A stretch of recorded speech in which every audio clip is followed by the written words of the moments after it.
আপনার সন্তান ঘরের মধ্যে 1 বছর 2 বছর চলে যায়, ফজরের রক্ত কখন হইছে জানেই না। আপনি নামাজে যাইতেছেন, আপনার ছেলেরা ডাক দিতেছেন না, অথচ মেট্রিক পরীক্ষা, বাংলা অঙ্ক ইংরেজি পরীক্ষার সময় রাত্র 12টা পর্যন্ত তারা পড়াইলেন, তারা দুধ কলা ডিম সবকিছু দিলেন, ফজরের রক্ত জাগাইলে আপনার সন্তানের ব্রেনে সমস্যা হইব, এটা চিন্তা করেন। আপনি বাংলা অঙ্ক ইংরেজি শিখেন না, আপনারা তো মানা করি নাই, শিখেন না, পারলে ওরাল বাজারের টাওয়ারটা আপনার বাড়িতে নেন, কলেজটা আপনার বাড়িতে নেন।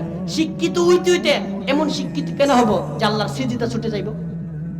এত শিক্ষিত কেন হবো যে আল্লাহর কোরআন আমি পড়তে পারবো না?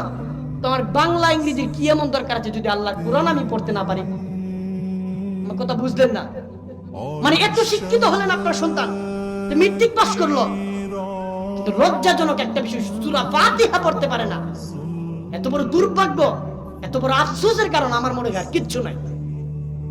আপনি বলেন, আপনার যে সন্তান একেবারে ডিগ্রি পর্যন্ত গেছে, ডিগ্রি পড়ছে, উনি ফাঙ্গাস মাস্টারের তেলাপিয়া কর, উনি ফাঙ্গাসের তেলাপিয়া কর নাকি ফাঙ্গাস বলে? আর যারা মুরুক্ষ বেকলম কলম ধরতে পারে টিপস দে, উনি মনে ফাঙ্গাসের তেলাপিয়া কর নাকি?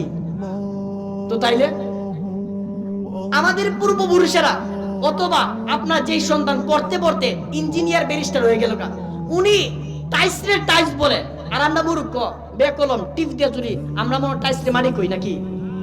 তো তাইলে তো দুনিয়া তো চলতে আছে।